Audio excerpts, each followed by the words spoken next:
Okay, we're live. Welcome to another New Jersey Constitutional Republicans virtual conversations. My great pleasure to once again have my good friend, Prof.Jon Schaff from the Northern University in beautiful South Dakota. Yep. How are you doing in all the snow today, Professor?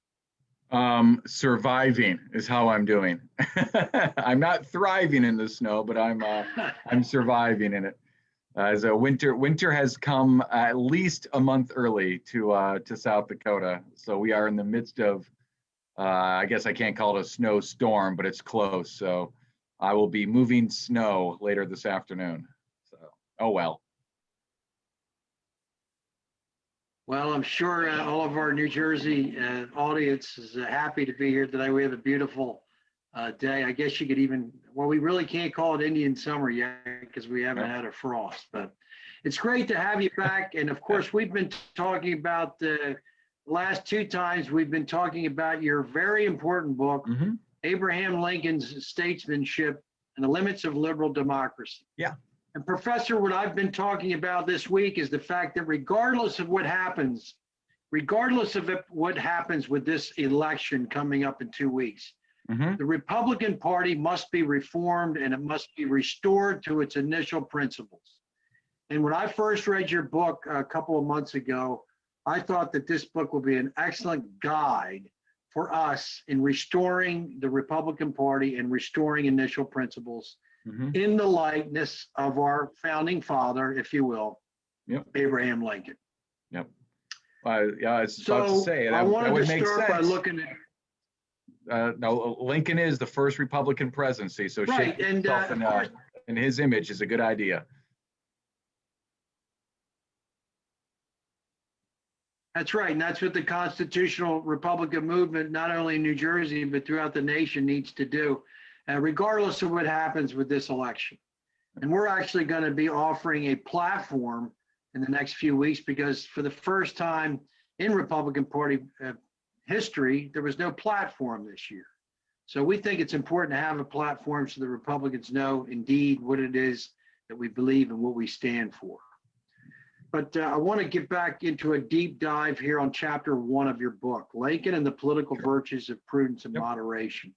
Just let me start by saying that you identify the fact that there's a lack of statesmanship today in American politics. And that's generally because everyone is looking at polls and there's a lot of petty partisanship and the politicians cannot rally the American people to a common purpose anymore. Rarely in contemporary politics discourse do elected officials make good faith appeal to those to whom they disagree, choosing rather to preach to the converted. Now, what is our problem? What do we need to do to fix that?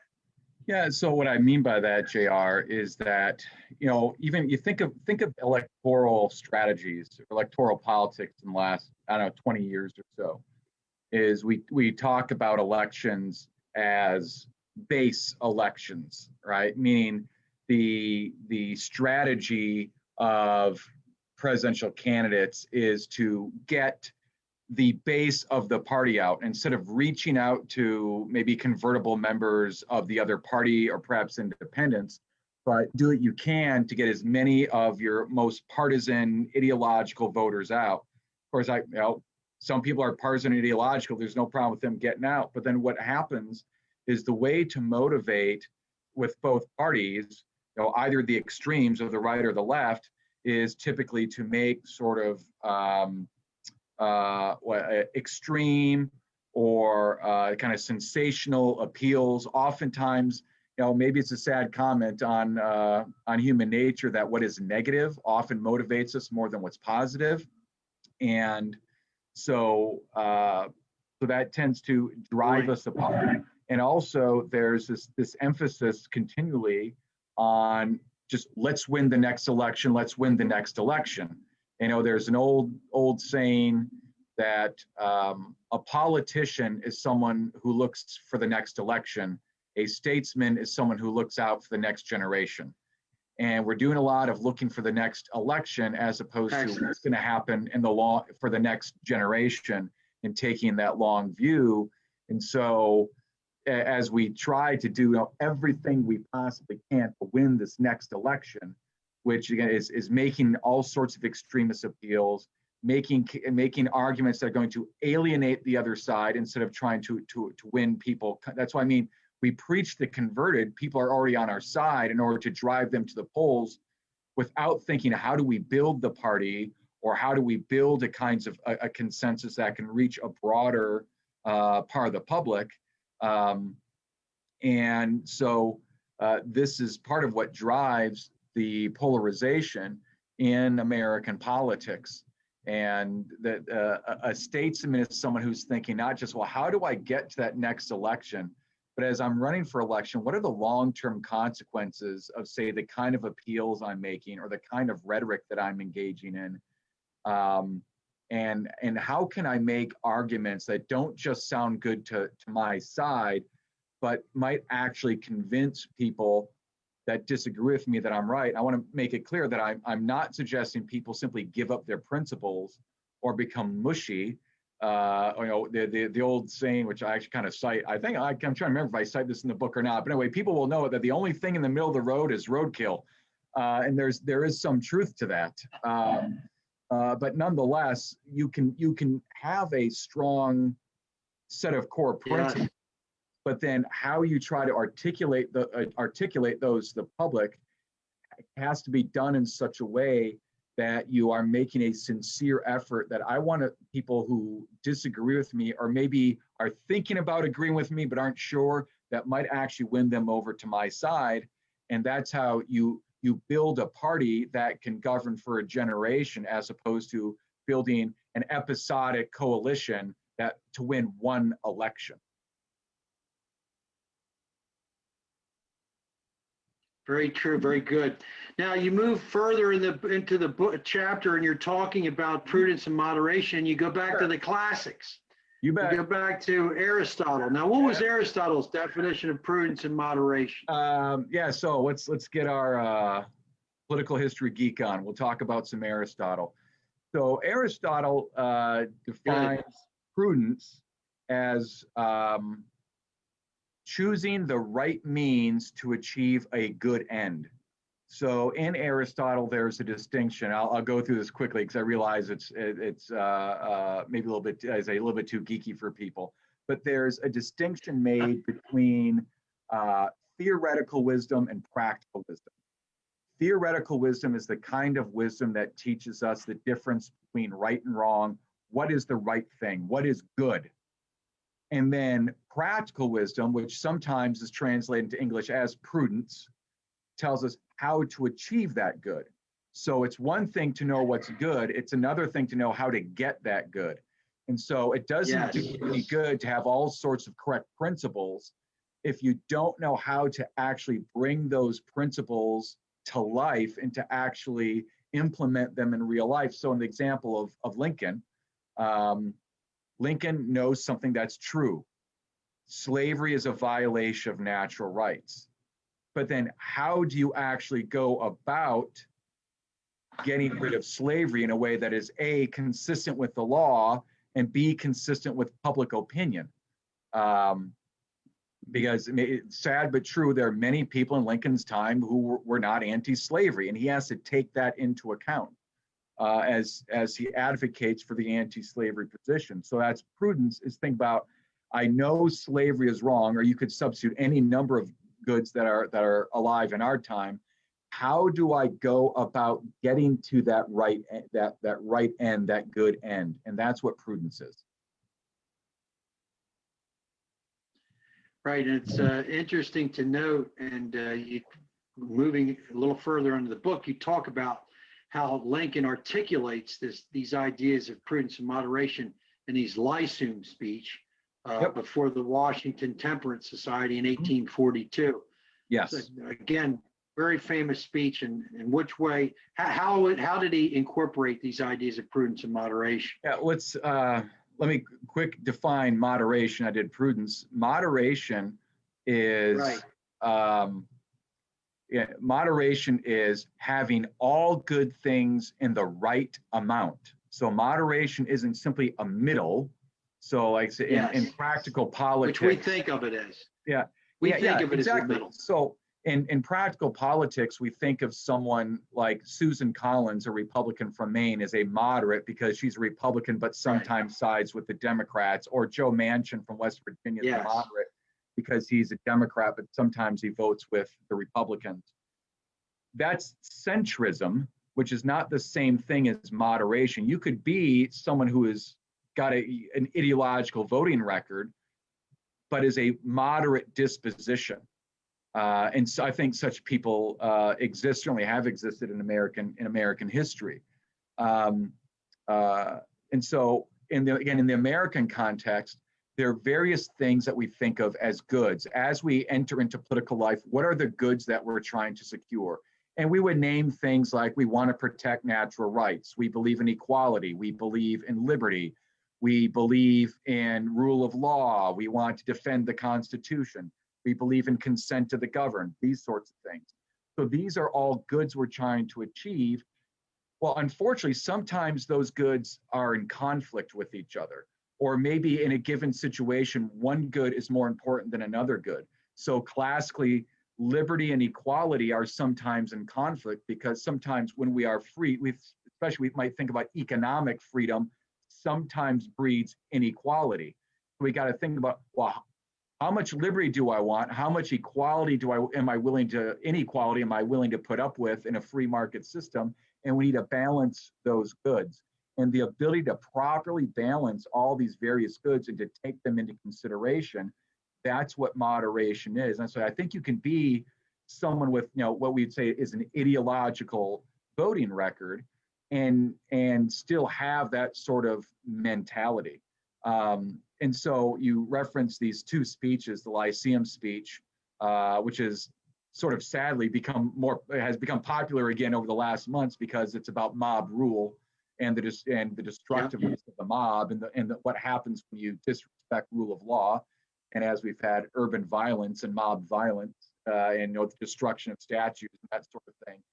This is once again, I see that Lyceum speech over the summer was being referenced over and over. Then in 1842, there's as you said, the Washington Temperance Address. Well, let's take that Lyceum Address first. Like I say, the Lyceum Address is actually entitled, this is in 1838.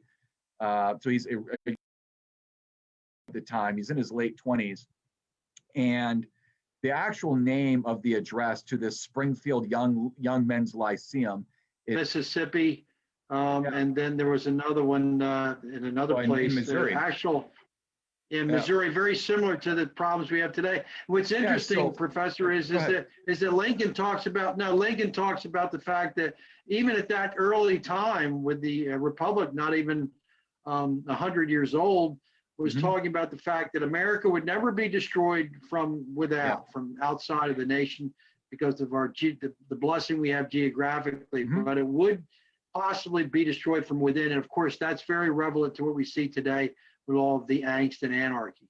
Absolutely. So yeah, Lincoln says we have two big oceans on each side. Of course, this is less true today because we have airplanes and modern technology. But as he said, the chance of us being invaded from the outside and being overthrown is low. So if America is going to fall, it's going to fall from within. And the thing that he sees in his time is the problem of the mob. It's when the people act out of passion, right? When we act too passionately. And that's what the mob is. In some ways, the mob is a voice of the people, right? It's the people speaking. It's the people speaking in a passionate, irrational way, and in a way that says we don't have the patience to wait for the law. And the two examples that you mentioned are referenced by Lincoln. There's one out of Mississippi that he mentions and one out of Missouri. He mentions a couple of contemporary examples. And in both cases, in some ways, the mob was on the side of justice. They were fighting bad things. Like in the Missouri case, it was the murder of a police officer, and they took the murderer and they hung him. They lynched him. And so we might say, well, a murderer got killed. That's not such a bad thing, except this is precisely the point.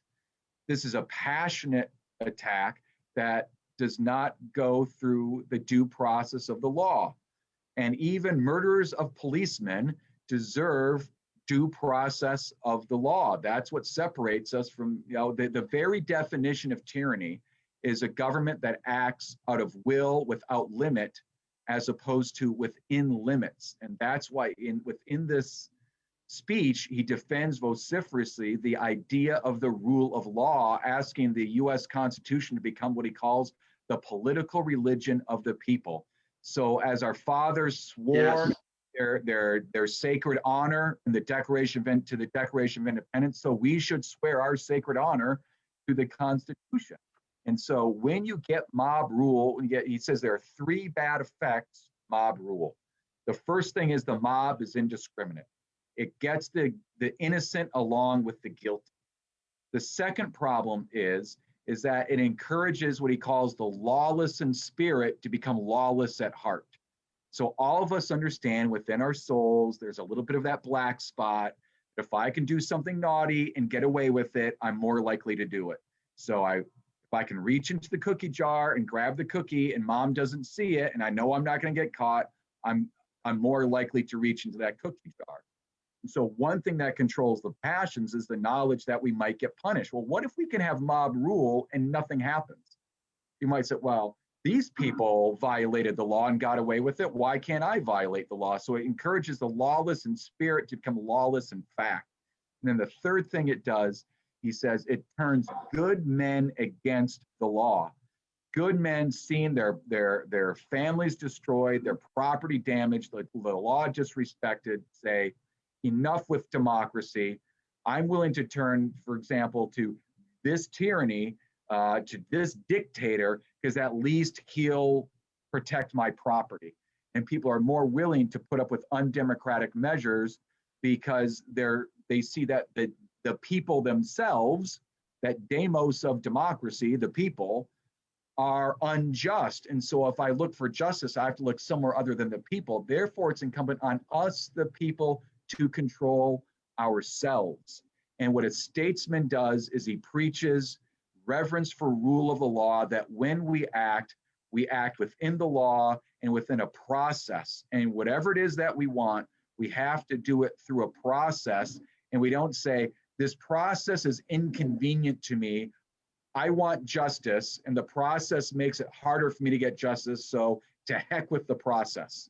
Let's just get right to the justice. And Lincoln is saying that itself is a kind of injustice, because you're sowing the seeds of a kind of democratic despotism with that when you start to ignore the rule of law. Right, wonderfully said. And also in this speech, what you're referring to is the political religion. Mm-hmm. Lincoln is talking about this reverence for law that you're talking about. Just let me read a couple of lines. And he says here, quote, "Let reverence for the laws be breathed by every American mother to the lisping babe that prattles on her lap. Let it be taught in schools, in seminaries, and in colleges. Let it be written in primers, spelling books, and in almanacs. Let it be preached from the pulpit and proclaimed in legislative halls and enforced in courts of justice." And of course, Professor, we've seen that through the seminaries, through the schools, and even at home, parents are not educating, and the institutions are not educating our citizens on the rule of law. Mm-hmm. And this is why we have this continuing buildup of angst and this unruliness that took a couple of situations and exploited them with some of these unfortunate confrontations this summer. But it's been bubbling underneath, and it came to the surface this summer.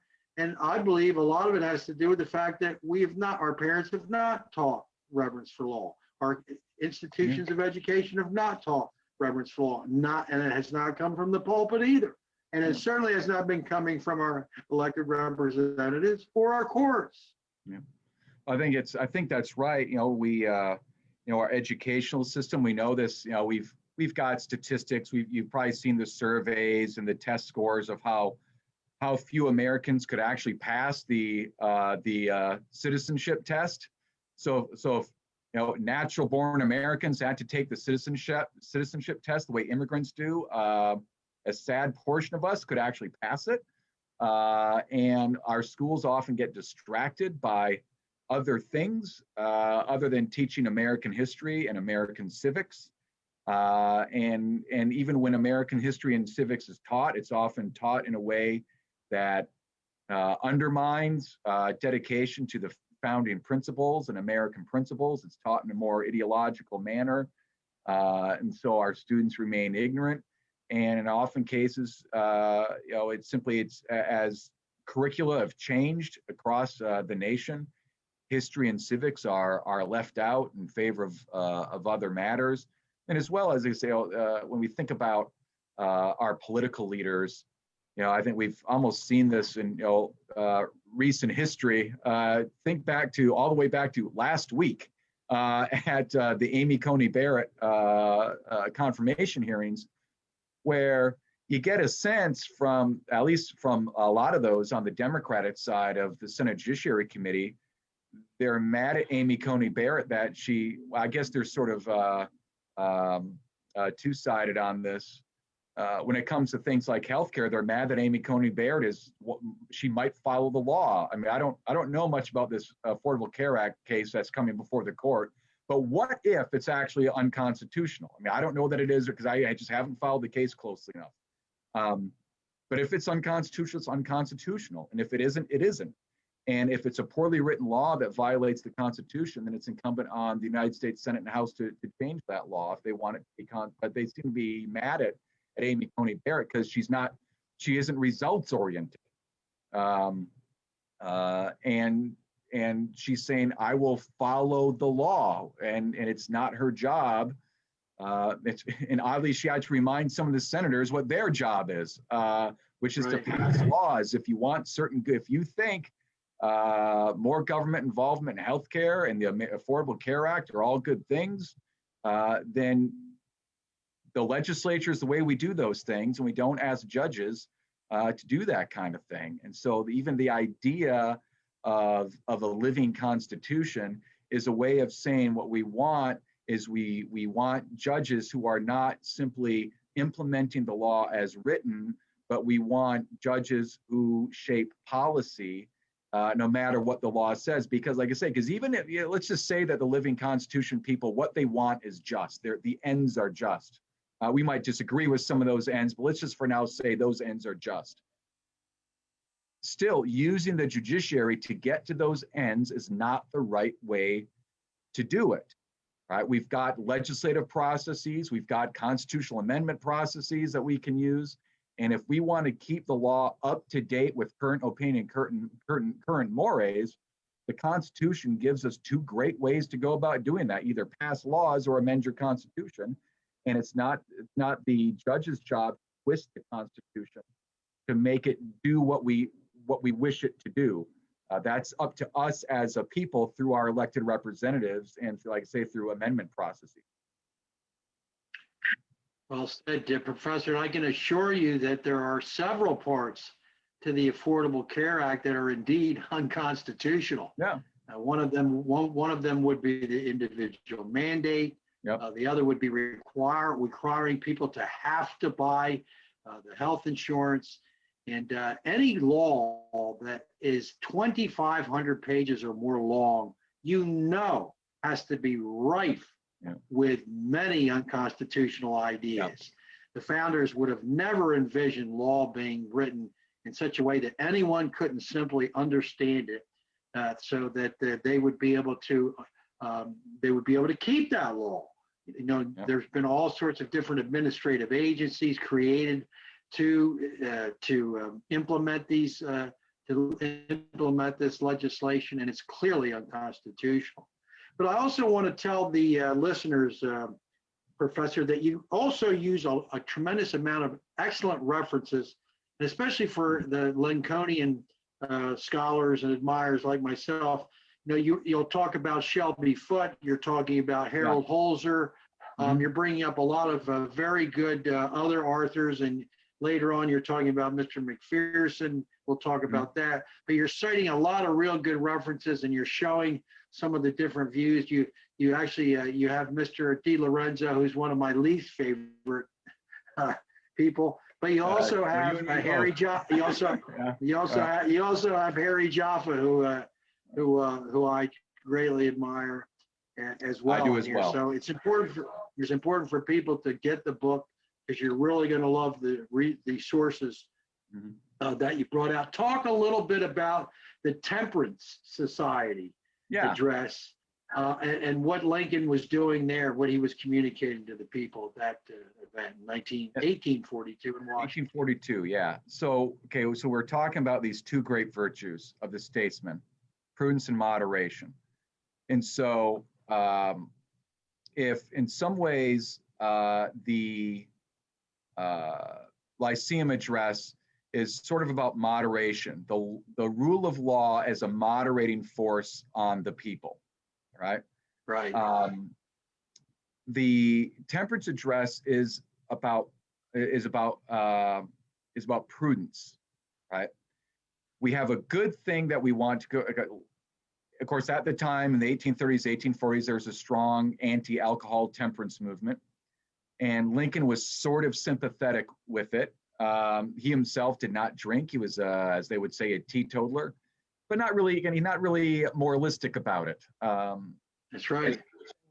Address can see, because the whole point is there's a good thing we want to achieve, right? Here's the theoretical wisdom, you might say, using Aristotle's term. We want people to drink less, if not outright stop drinking alcohol.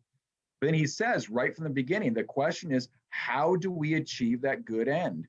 And he says that the classic methods of the temperance movement don't work, because what they do is they browbeat people, saying it's bad to drink. If you drink, you're going to hell. Drinkers are sinners. You're terrible.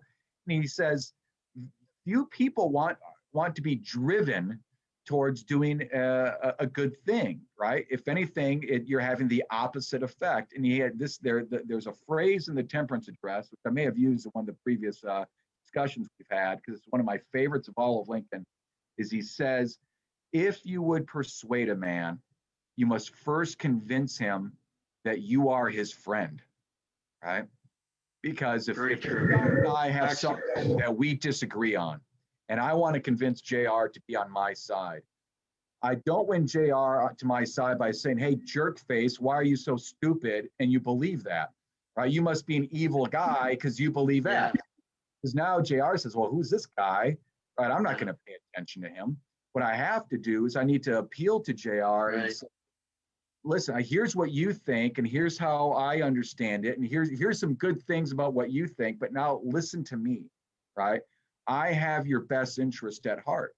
And so Lincoln is saying to the Temperance Union, driving people by denouncing them and preaching to them in the worst way, denouncing them as bad people, that is not the way to get people to stop drinking. In fact, what he says is the best preacher against drunkenness is the reformed drunkard, as using his language. This is the language of the mid-19th century.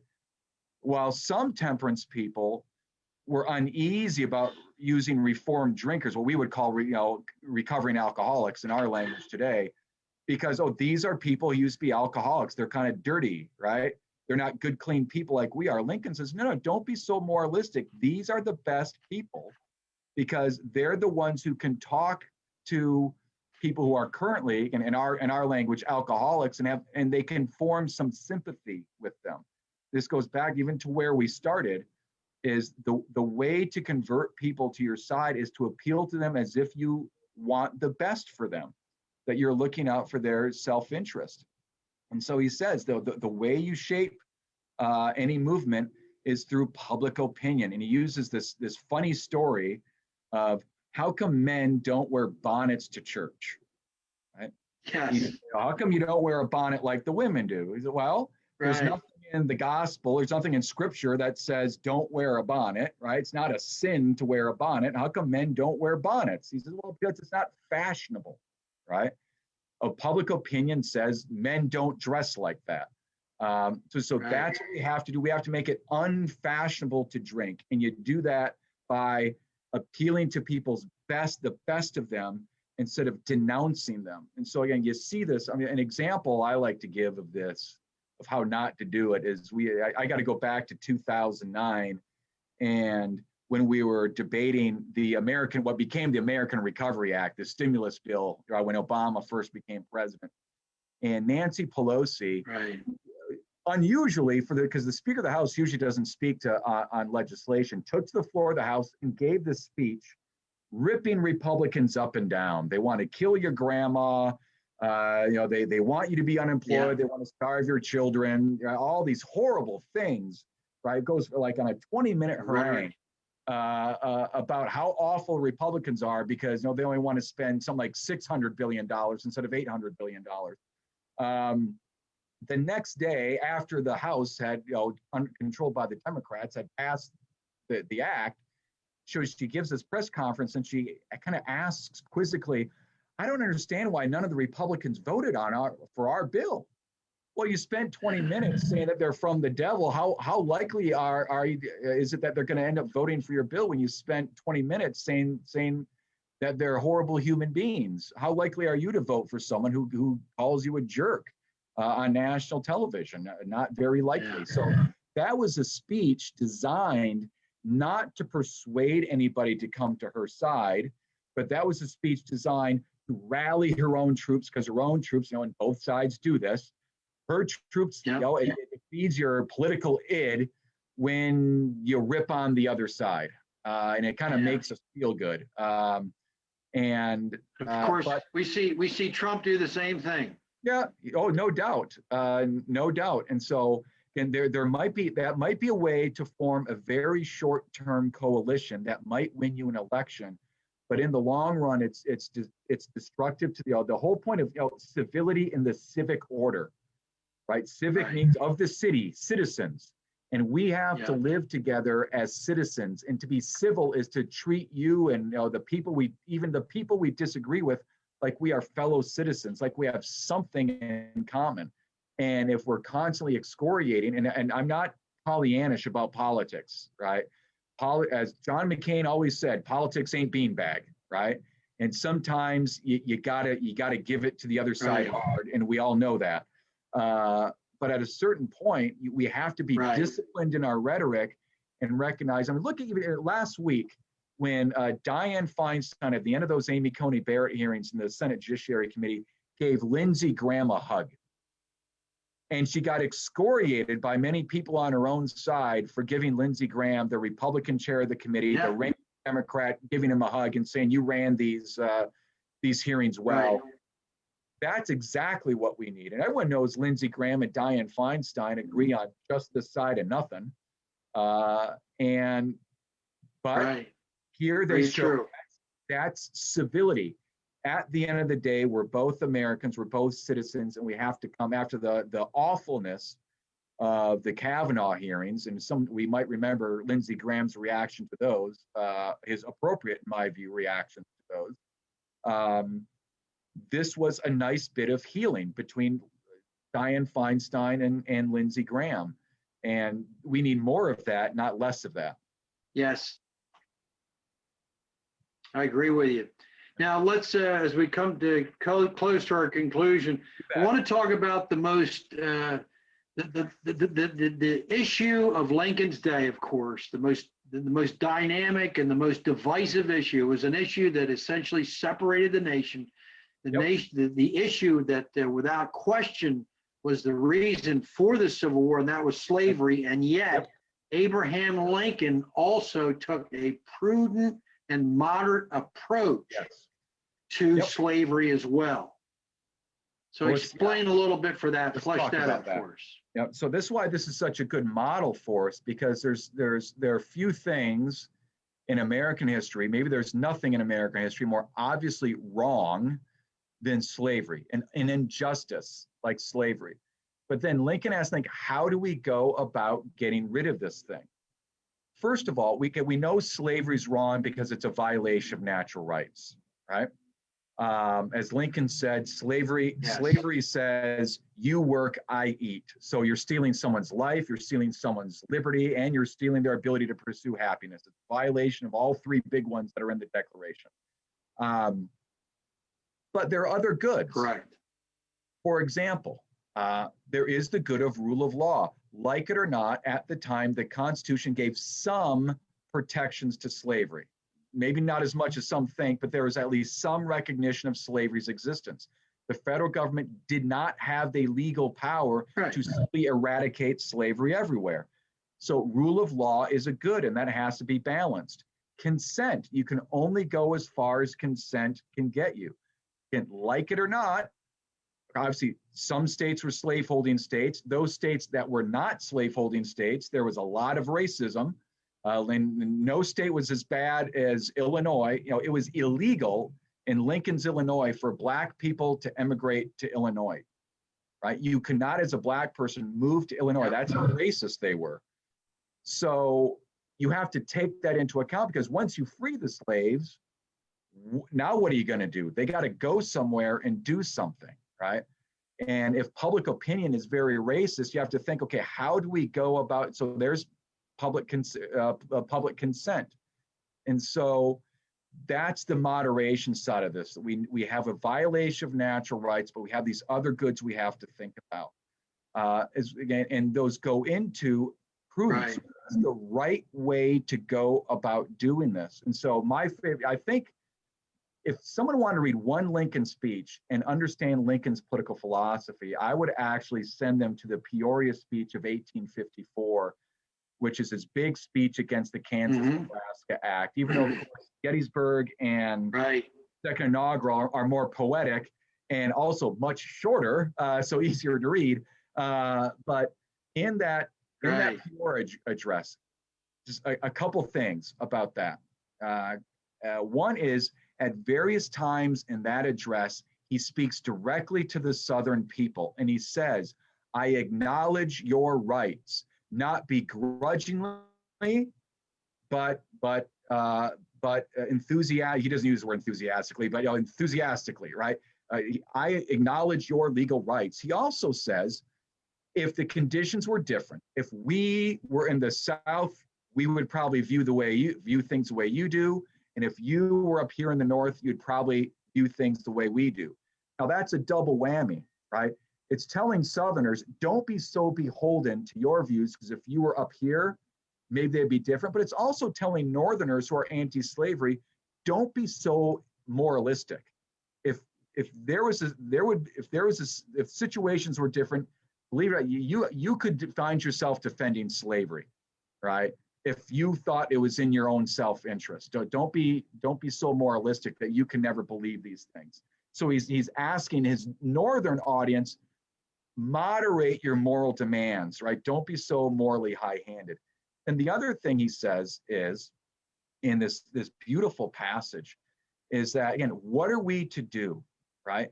Should we free the slaves and have them live amongst us? Well, he says, my own feelings are, I don't know what my own feelings are, but the feelings of a vast number of Americans, this is going to work really well. Well, do we send them to Africa?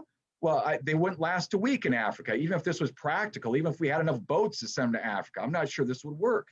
So he's saying, think about how we go about doing this. And then he ends up by saying, he uses the phrase, justice is not the sole question, right? The abstract justice of we want to get rid of slavery is not the sole thing. There are these other good things we have to think about, which is we have to think about the rule of law, and you can only move as fast as public opinion will let you. The phrase I use in the book is, a statesman has to be 2 steps ahead of public opinion, but he can't be 10 steps ahead of public opinion. So you don't have to be slavish to public opinion. In fact, it's better if you are not a slave to public opinion, but you can't get too far out of public opinion. So if Abraham Lincoln says in 1854 in Illinois, I think we should eradicate slavery, we should have full voting rights for slavery, we should have total social equality for slavery, he goes absolutely nowhere, right? Because like 10% of Illinois' population probably agreed with him on that. So he would have had a great, warm, moral feeling on the inside, and he would have accomplished nothing, right? And so that's what he means when he says, should we have them in complete social equality? He says, I'm not sure I believe this, but I know that public opinion doesn't believe that. And so that's why he says that might be an injustice that we don't have full political equality for freed slaves if we got rid of slavery. But we have to take into account public opinion.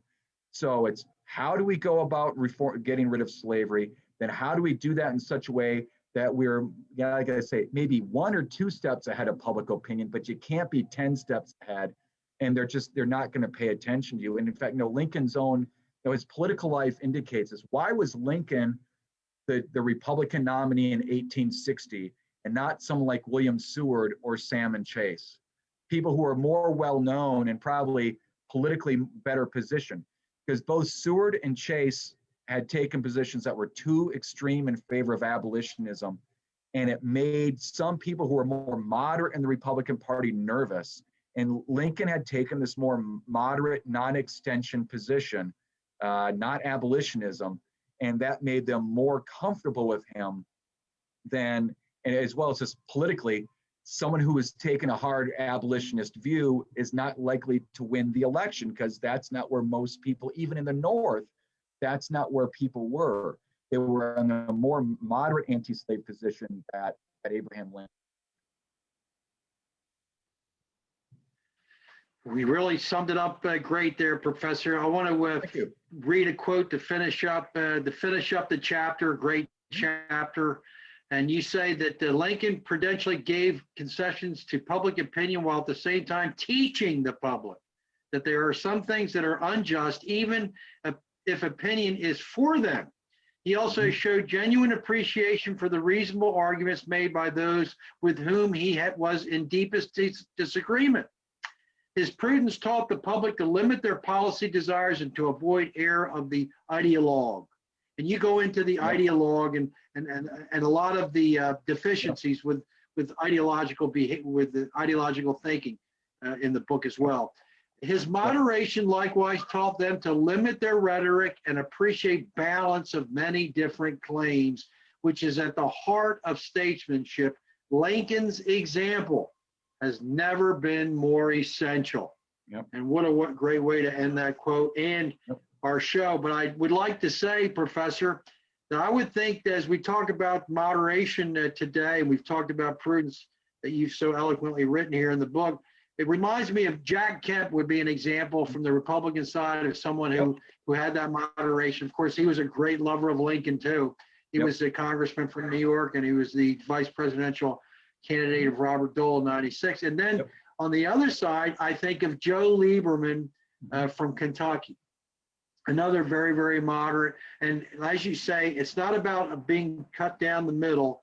It's about being very moderate in your approach and taking everything into consideration and to think things through prudently and what is actually best. And this is what we need, not only from a president, but we need it from all of our elected representatives. And this is a very, very important part of the constitutional Republican movement, what you're discussing here in this chapter. Agreed. And that Jack Kemp reference, I'm going to steal that. That's a great example of somehow, no one would say, I bet if you looked at Jack Kemp's voting record in the House of Representatives, I bet it was a very conservative voting record, but he talked in a way that he showed that he appreciated arguments that were different from his. And I think Joe Lieberman's a great example on the other side, but I think of one of my all-time favorite senators is Daniel Patrick Moynihan, who had his voting record was actually very liberal, but he showed in it, as a scholar and as a thinker and as a writer, that he really appreciated and had respect for conservative arguments, even though his voting record was very much on the left as a Democratic senator from New York. And I think Lieberman was a great inheritor in that party of someone of that Moynihan tradition. And Kemp is a great example on the Republican side. And I'll tell you an interesting story. I'm sure you may be familiar with it, but Lyndon Johnson had Patrick Moynihan as part of his staff. Moynihan was a great social scientist. He did a lot of he was a real sociologist. And he was, what he identified was the alarming rate of number of divorces within the Black community. And he saw that it was at a very, very exponentially higher rate than whites in America or any other demographic. And he said that this is really the essential problem with Black America, and we have to strengthen the family unit. And Lyndon Johnson ridiculed it, said, that doesn't mean anything.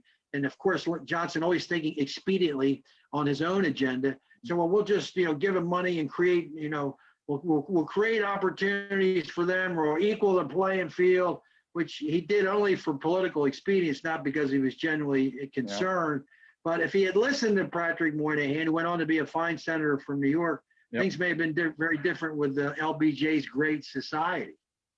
This is true. That you're telling me 1965, the crisis of the Negro family. Because we wouldn't use that terminology today, but that is the title of the report. That's right. And Pat Moynihan was very prescient in that report. And he was and like you say, he could be considered in that moderate group that we talked about.